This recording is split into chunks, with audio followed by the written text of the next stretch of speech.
Hi, welcome to More Christ. This is a channel dedicated to Catholics, Protestants, and Orthodox alike.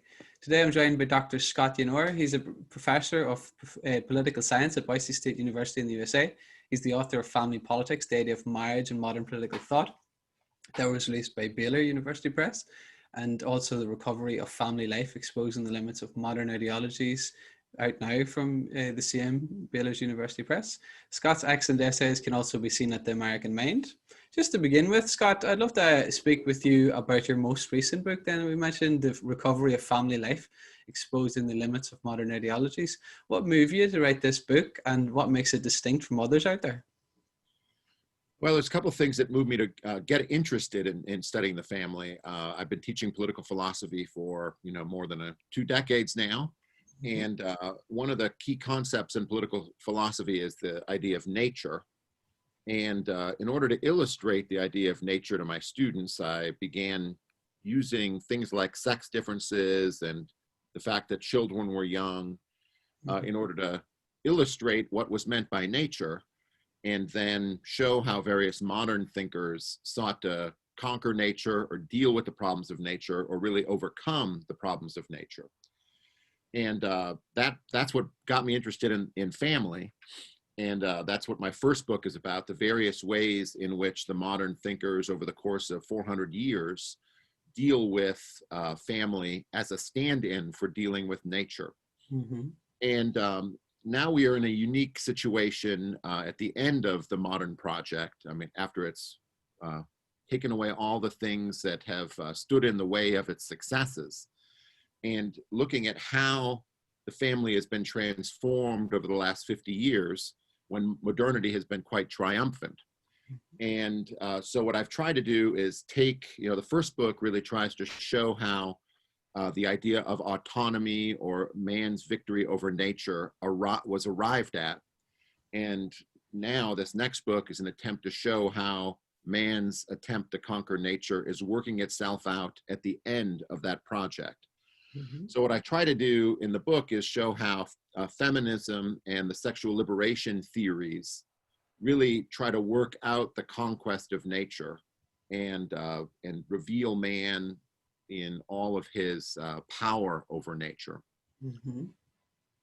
So I come at the family not necessarily as a moralist, but as a person interested in the working out of modern principles of philosophy. Most interesting. And what form does the new family regime, if we may call it that, what form does that take for the most part nowadays? And what's your evaluation then of this new regime? Yeah, so that's the ultimate thing that I try to argue in the book, is that we now have a new family regime, and the new family regime is based on the idea of individual autonomy. And what individual autonomy means is that no aspect of our life is just unless it is traceable to the human will. That is, human beings can choose for whatever reason to make themselves what they are going to be. And that general principle of autonomy works itself out in specific areas of our life. So, and I use in the book sexual liberation theory and feminism as two of the great manifestations of that modern embrace of autonomy. For feminism, the goal is to take human beings beyond what used to be called sex, but what they say is beyond gender. Mm-hmm. And which means that our body should have no effect on our identity or our lives. And that has worked itself out, at the beginning in attempts to have sexual discrimination laws and an embrace of divorce, all with the idea of changing the character of women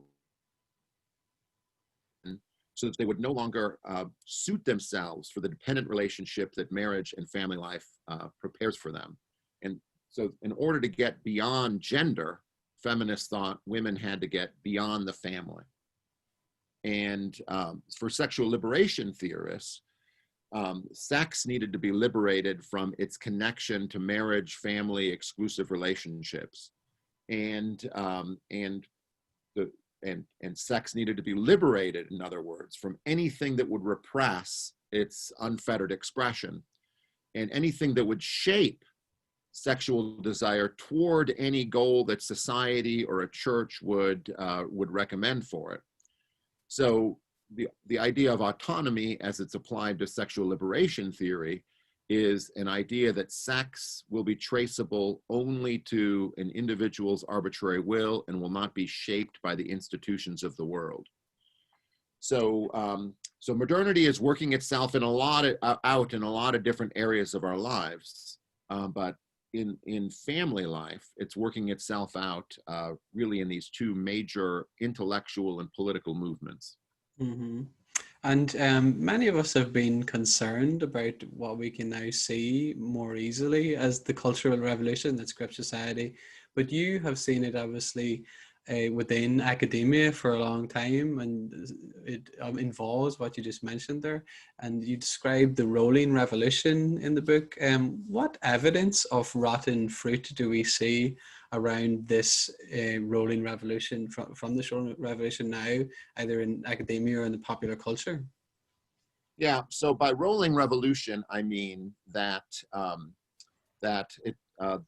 the image that I use is a snowball going down a hill. It starts out slow, it starts out small, but it gathers up and eats up all of the things in its way until at the end it crashes, right? And against the rocks at the bottom of the hill. And so let's take both of those parts in turn. The feminist movement started out with something that seemed to have modest goals. That is, women would need to be just more independent than they had been, and less related to the family than they had been, and more open to have careers than they used to be. And as those ideas have fueled, what you see is more people are willing to divorce sex from marriage. More people are willing to forego marriage. More women are willing to forego having children. More women are investing their identity in their careers as opposed to families. And ultimately, the idea that feminism embraces that human beings need to be beyond gender leads to transgenderism, the idea that our bodies have really nothing to do with our identities as human beings, and that our identities are totally above or transcending gender. So that's kind of how the rolling revolution works itself out. And if we want to call it rotten fruit, and what lies at the bottom of the mountain after the snowball has rolled down is very plummeting birth rates, plummeting marriage rates, less responsibility for the future, and more short-term thinking in a civilization. And in other words, the crowding out of those who would live family lives, those people are dishonored over the course of time, and the single life is honored, and our commercials reflect this, our culture kind of reflects it, and so I think that's kind of where it heads. And of course, there are more things to accomplish for that rolling revolution, and that's what we'll be dealing with in the next decades, I would say. It's frightening times. I see now the emphasis seems to be on describing this revolution in terms of the hard left or the kind of Marxist elements that are there. But you also, as you hint at with the emphasis on the individual and autonomy, it seems to be embedded within liberalism too.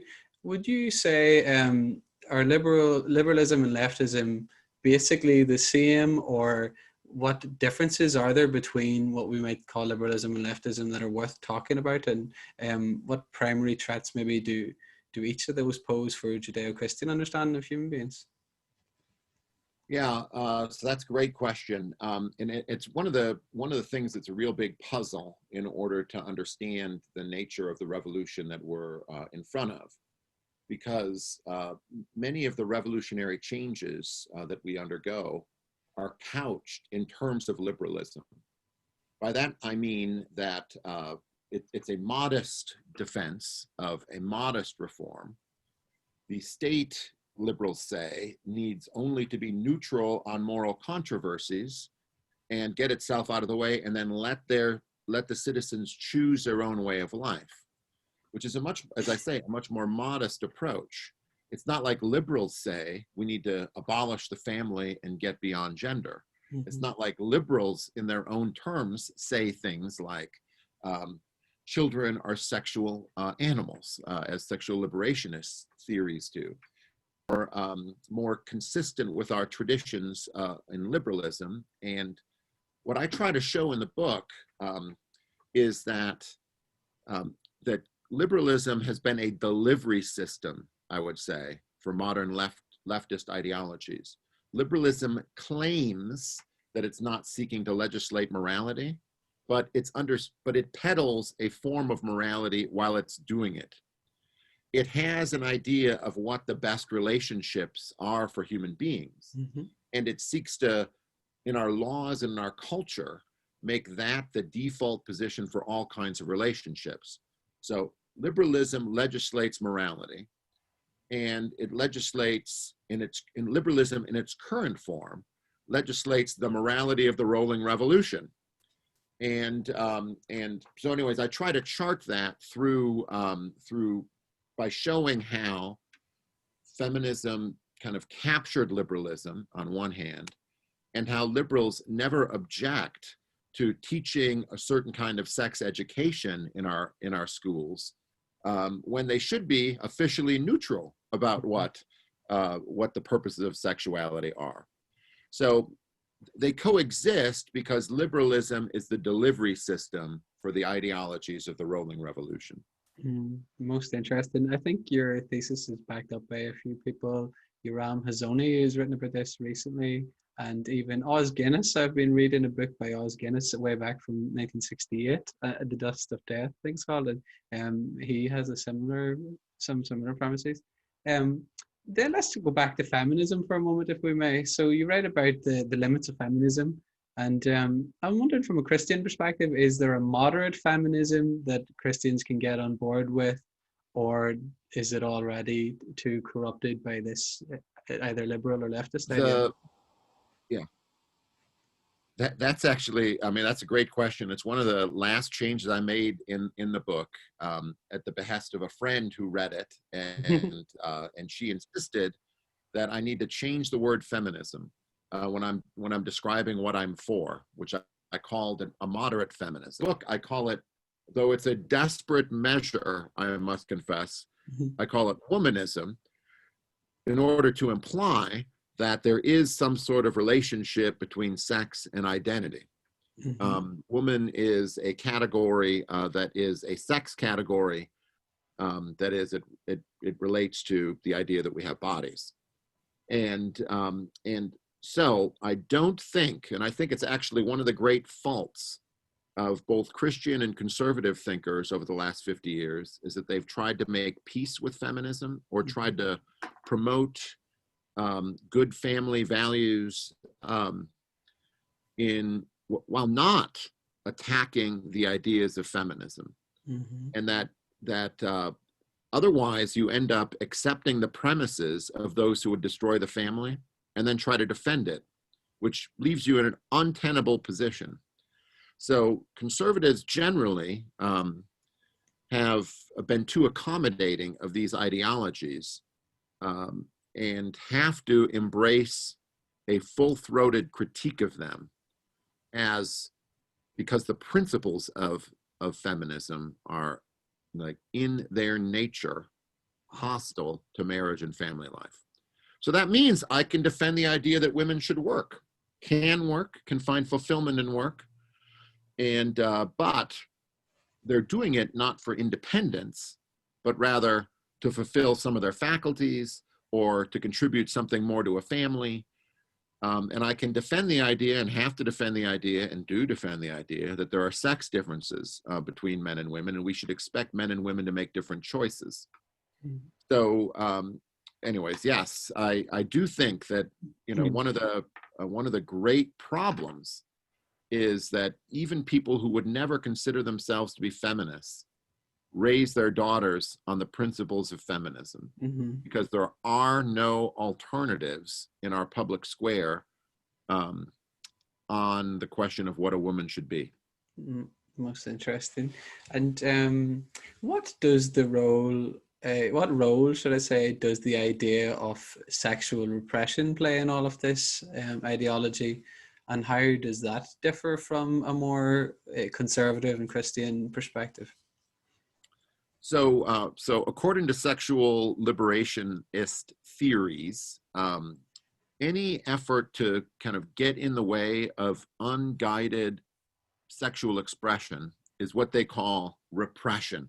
Mm-hmm. And the whole idea of repression for sexual liberationist theories is like a pressure cooker.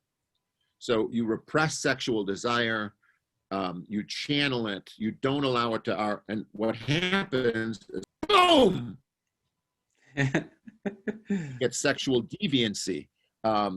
People will invade Poland as a result of this. I mean, every bad thing in the world ends up being caused by sexual repression, and every good thing in the world would come from the liberation of sexual desire.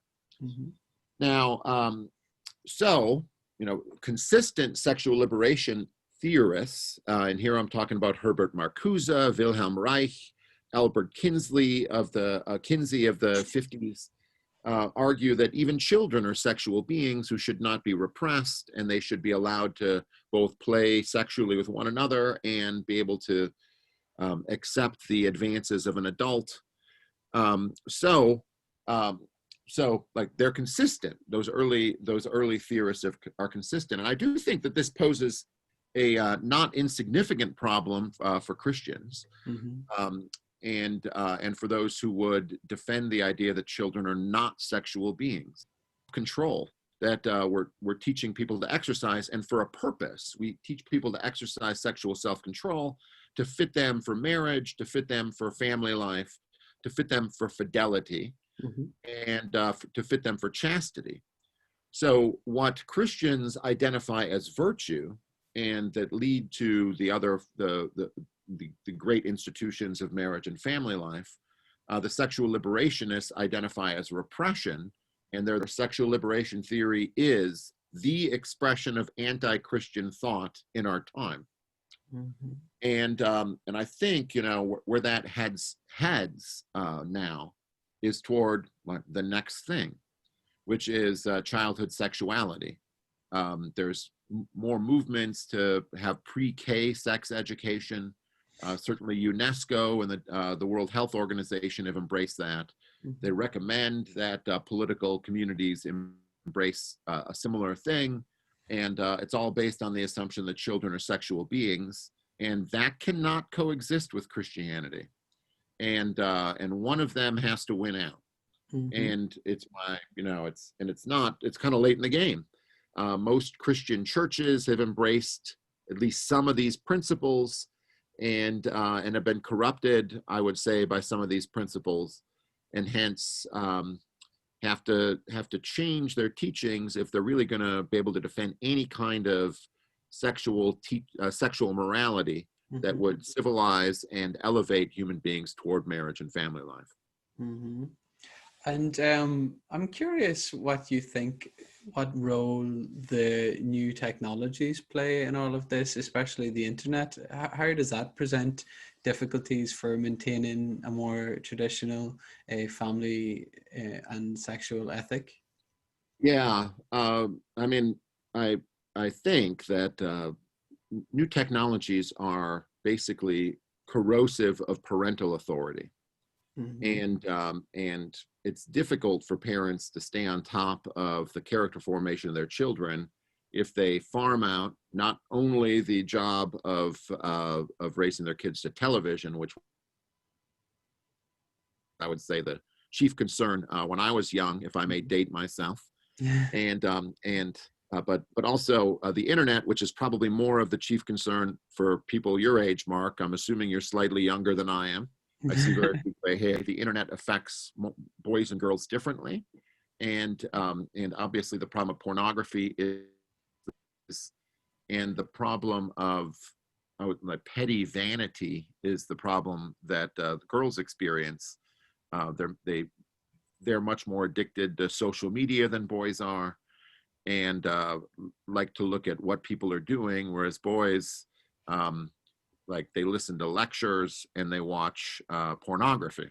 Mhm. And so they teach different vices to boys and girls, and parents have to be on top of both of those problems now.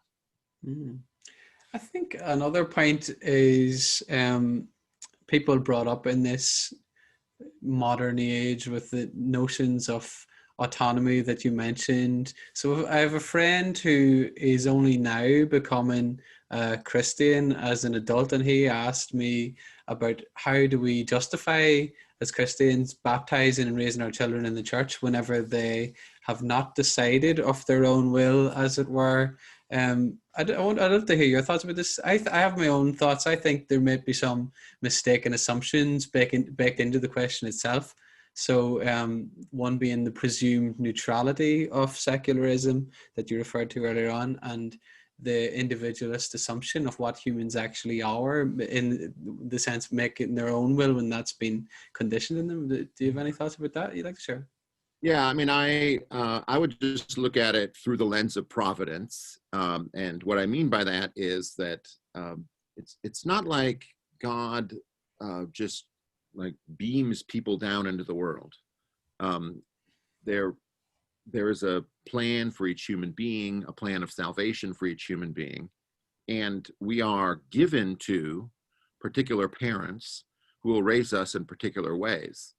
And one way in which, I mean, I don't think God simply chooses people, and I don't think people simply choose God. I mean, I think both elements are here. People can reject God, and ways providence works itself out is that God has given particular human beings, children, to particular parents, and with the knowledge that those parents have particular beliefs, are followers of God, and so it's an expression, I would say, of God's grace and God's providence that we end up with particular parents, including those parents who are interested in baptizing us, Mm-hmm. and as children.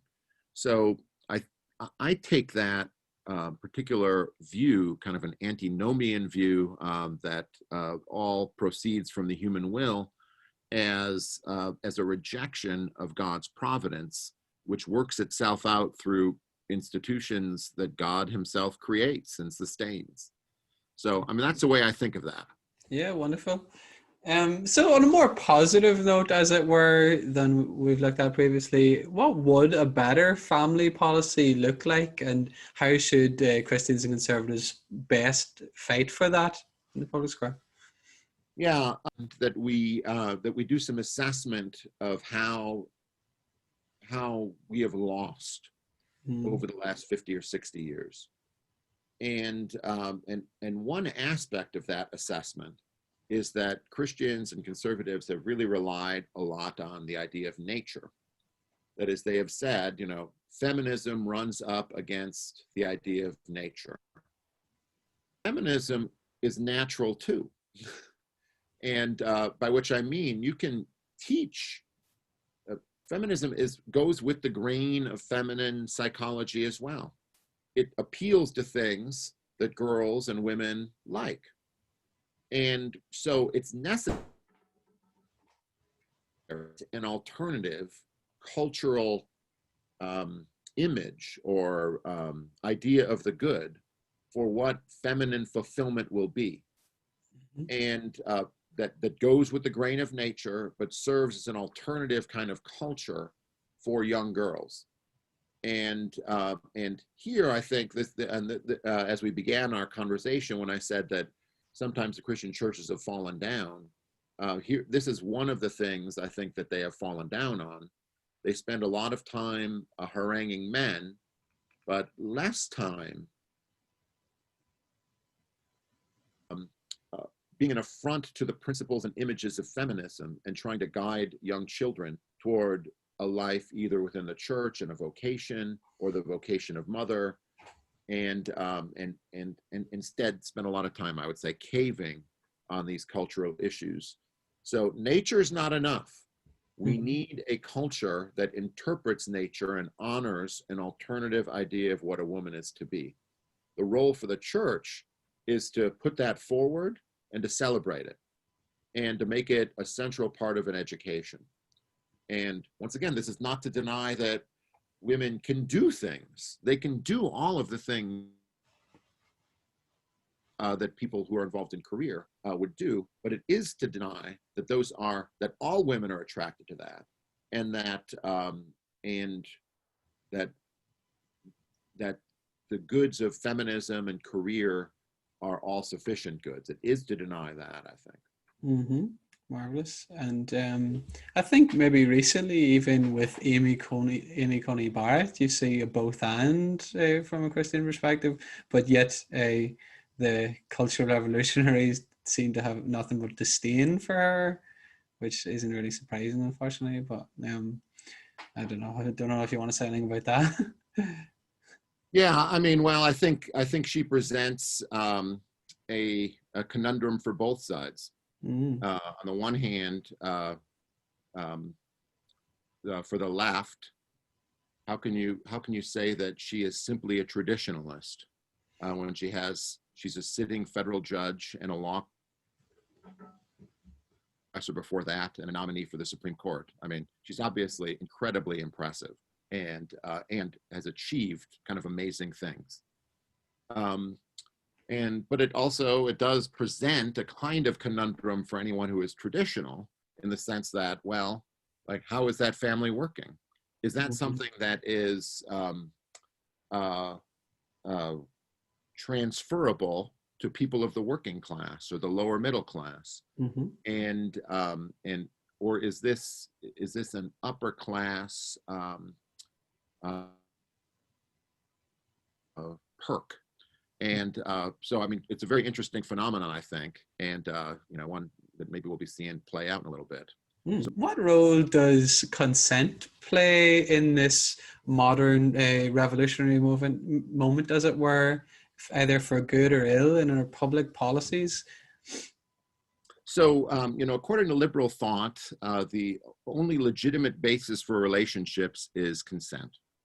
And each party agrees to say yes. So marriage is grounded in consent. Sexual relations are grounded in consent. If there's not consent, it's children cannot consent to sex because they're thought to be unable to consent. Divorce is by mutual consent. If not mutual consent, actually only one party now can get out of it. It's the removal of consent that makes for a divorce. So it makes sense that a liberal society based on individual rights will emphasize consent in the heart of its relations. But there's a problem. And the problem is that consent itself is an ambiguous concept. There are tensions within consent. If you say yes once, are you saying, can you say yes for the rest of your life? Or do you have to continually re-will your consent? Is consent a one-time thing, or is it continuous? Another way, consent can't be, it seems to be the opposite of coercion. So we say that you can consent to sex if you say yes. But, at least by the claims of feminists, women are shaped to say yes.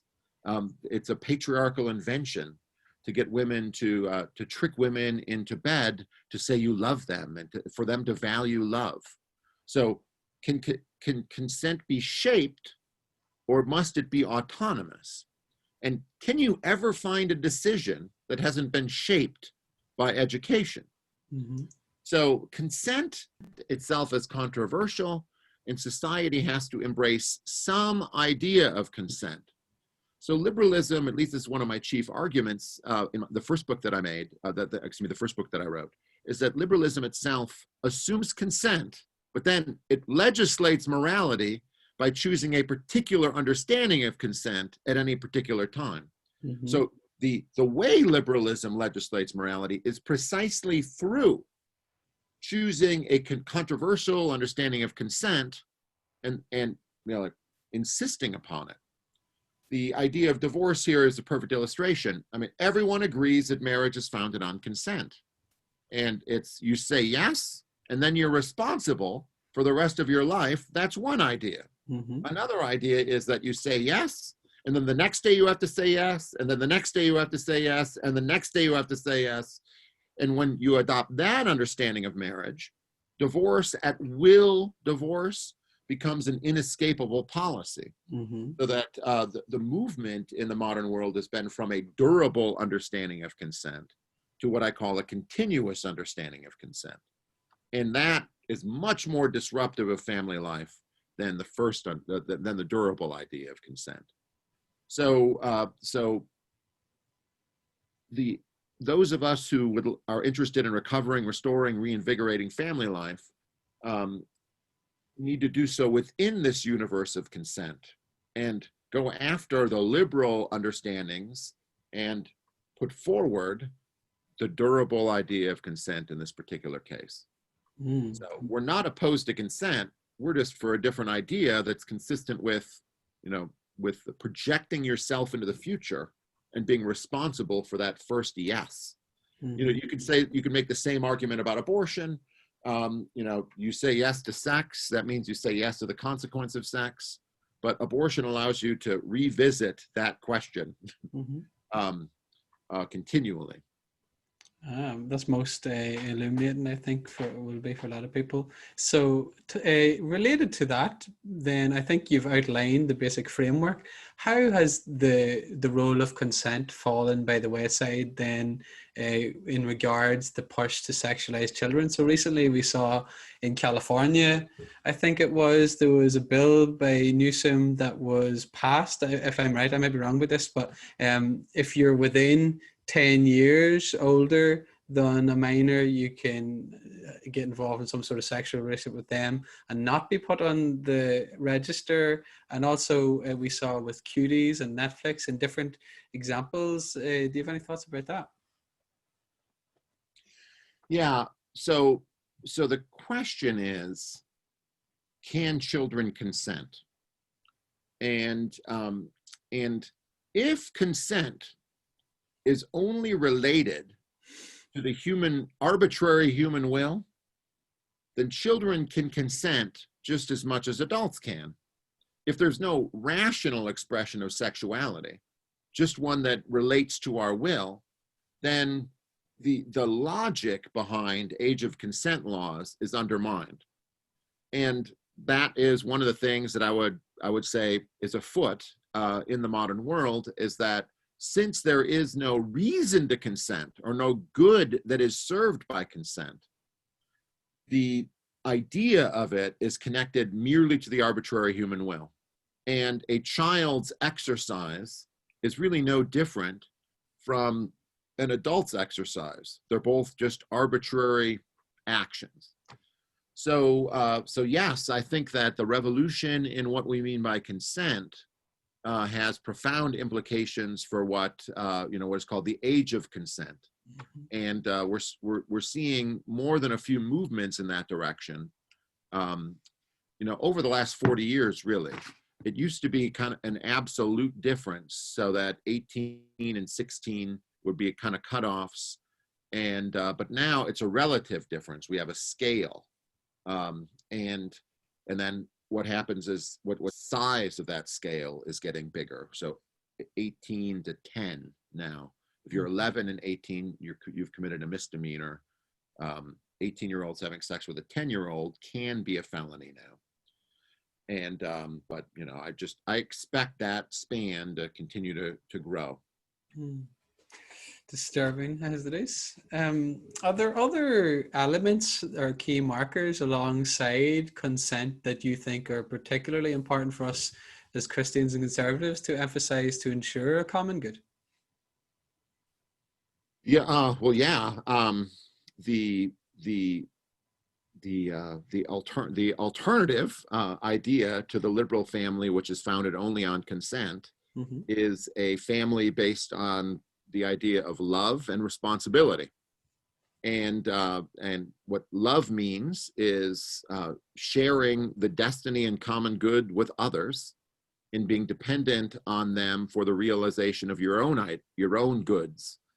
And responsibility is owning of an uncertain future with other human beings, and kind of sticking with those other human beings regardless of what comes. Mm-hmm. So the marriage is not against consent, but it's not for consent. And we would say it's for love and responsibility. And of course, one way in which love and responsibility make themselves into the world, makes itself into the world, is through the making of children and the raising of them. But there's obviously more to that, more to love and responsibility than that. But those are the central things that those who want to take the high road when it comes to defending family life and marriage should, in my view, emphasize the particular nature of love, that is creating a common community with another where you share goods, and two, projecting that community into an uncertain future together. Marvelous. If we may now look at your previous book, Family Politics, the Idea of Marriage in Modern Political Thought. I was wondering, why might the reader want to go back and read that book and on the idea of marriage, and what have intellectuals such as John Locke that you talk about in that book and Jean-Jacques Rousseau to do with how we view marriage and the family now? Yeah, so the first book is really a how we got where we are book. And what I try to track in that book is two ideas. One, the idea of marriage as a contract. And two, the idea that the goal of human society is to conquer nature. Mm-hmm. And what I try to show is that initially, the idea was that marriage is a contract, but it's a contract made by the state or civil government that men and women can choose to participate in, but for the goals and with the structure that society itself has put forward. So that initially, at least, thinkers like Locke and Rousseau and Hegel all embraced the idea of marriage as a contract, but that government made the contract and society had a role in achieving something with that contract. And only really with John Stuart Mill in the 1860s is the idea that society should not play a role in making that contract announced. And that has become our position, but the idea of consent worked itself out over the course of 300 plus years and was transformed over the course of those 300 years. So I try to chart that. Mm-hmm. And then different ways in which nature is conquered or that idea is embraced. And once again, you find that initially thinkers like Locke, and one of the quasi-heroes of the book is Hegel, and they recognize sex differences and the differences between adults and children and try to defend particular institutions to deal with the differences between men and women and the differences between adults and children. And those institutions are marriage and the family. And so they respected the differences. They thought they were kind of inevitable parts of human life, and that we as political communities could come up with institutions to deal with the challenges of nature. And I think that's a very sensible approach within limits. And what happens over the course of modernity is that the very idea of those natural differences is challenged. Once again, people like Mill, modern feminism, and I have a chapter in that book on Simone de Beauvoir, challenged the idea that the things that Locke and Hegel thought were natural, whether they really were natural. Mm-hmm. And they come up with different institutions to erase what used to be considered natural. And I think their world is the one we're living in. And so that's why it was necessary to write this book. This will be the last one because I don't, but unless I went before the modern, I suppose, and gave an account. And in that earlier book, what role did you mention about things like anatomy? Pardon me. You mentioned anatomy and evolution. Yeah. What role Oh. do those play in our understanding of marriage? So that's really good. So how can we express and defend the idea of sex differences today? And and one of the major ways, and it's a very interesting phenomenon, in which sex differences are defended today is through the lens of evolutionary science. The greatest defenders, scientific defenders of the differences between men and women come from biology. And women's studies program never require any biology classes, because they'd have lots of splaining to do. And so one of the prominent strands of people who defend sex differences and hence defend an institution that is based on sex differences and presumes sex differences like marriage and family life end up being Darwinians. Mm-hmm. And this is something that that Christians probably should come to grips with, because we're all looking for permanence. And the Darwinians have found a species of permanence in the enduring characteristics of our DNA.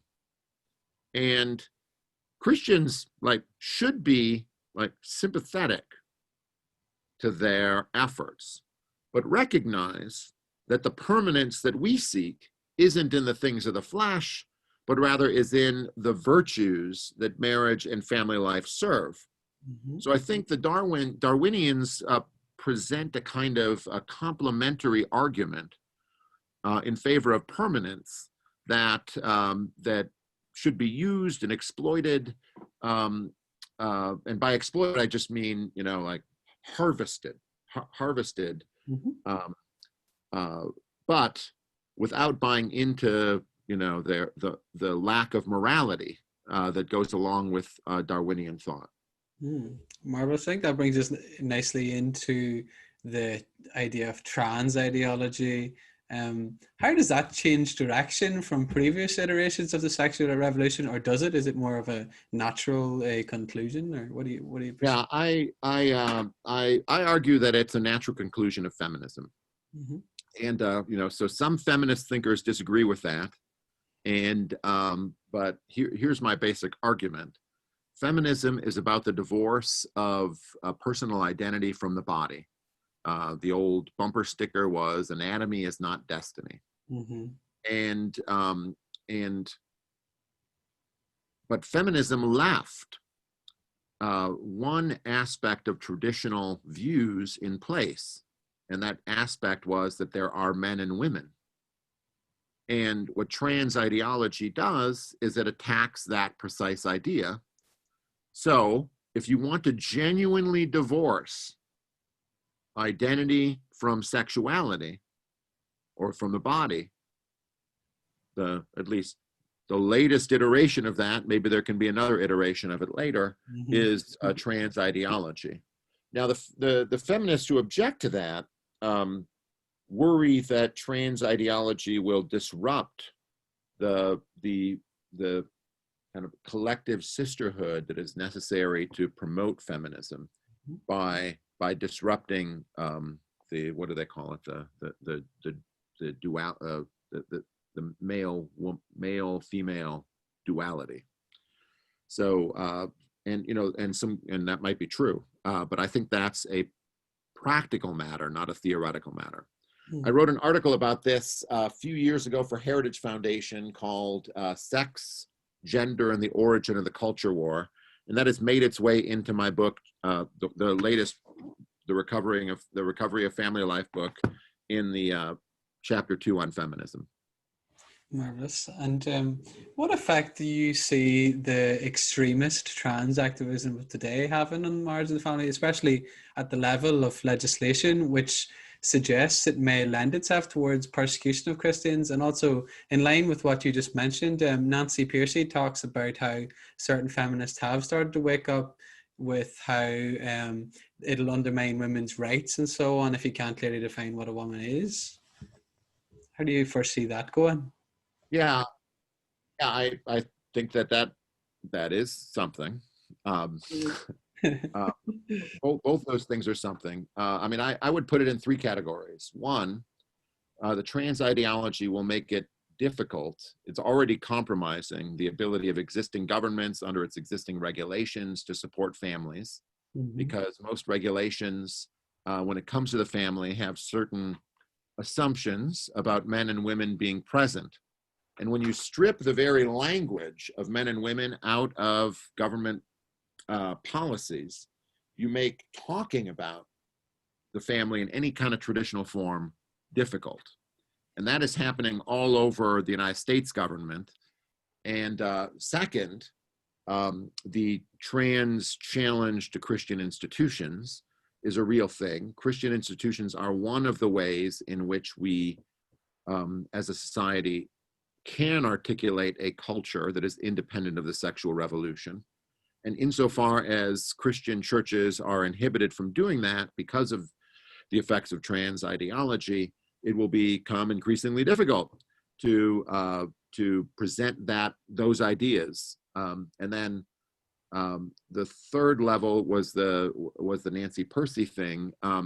It's kind of it puts me in a strange situation. I mean, I think that women's sports discriminate. Men's sports don't discriminate. Women's sports discriminate as a protection of women because women generally can't compete with men. And the whole idea of women's sports is based on that idea that women can't compete with men. And trans ideology certainly presents a challenge to that. And so that's going to be something. I mean, Idaho here, where I'm from, has passed a law, I think the first in our nation at least, that prohibits, or I should say really makes it difficult for people who identify as men to participate in women's sports. It's called the Fairness in Sports Act. It's under like judicial injunction now. But I think that is an attempt to genuinely protect women's sports. And it's interesting to look at the lineup when it comes to who supports that and who opposes it, because that's really a marker for who's on the most cutting edge of society's evolution and who has second thoughts that maybe our identity is grounded in our sex. I would have thought it. Most interesting. Just to close today then, Scott, is there anything else that you're working on at the moment? So said no more books about this particular topic. Is there anything else you feel the passion to get involved with in the future? Well, I'm going to work on two more books. One is an evaluation of the claims of the sexual revolution. So what arguments were made by those who wanted to deregulate obscenity, to make contraception widely available, to promote sex education in the schools, and what arguments were made to oppose those particular movements at the time, kind of give an account of what each side said. And now that each side is maybe 50 years into, now that we're 50 years into this experiment, to see how the arguments of each side have borne out in practice. And so I expect that to be a less, I mean, I don't think my book is overly academic, but it'll be written for a wider audience. And then the second book that I plan on writing is going to be on the origins of modernity. What was the crisis of civilization in the 13 and 1400s that gave rise to the Renaissance, the Enlightenment? There must have been something sick and problematic in Christendom at that time, because the Renaissance, the Reformation, and the Enlightenment all kind of were born at the same time out of a critique of what existed. So I want to understand that critique and the differences of those reactions and figure out why at least a version of the Enlightenment seemed to be the way in which our civilization went. That'll be a bigger thing but it'll be hopefully an education in itself when I have theories, but I hope to test them and deepen them as I do that kind of stuff. So It's fascinating. I look forward to both of those. And thank you very much for joining me today. It's been a pleasure, Scott. God bless you. Yes, thank you, Mark. I appreciate it.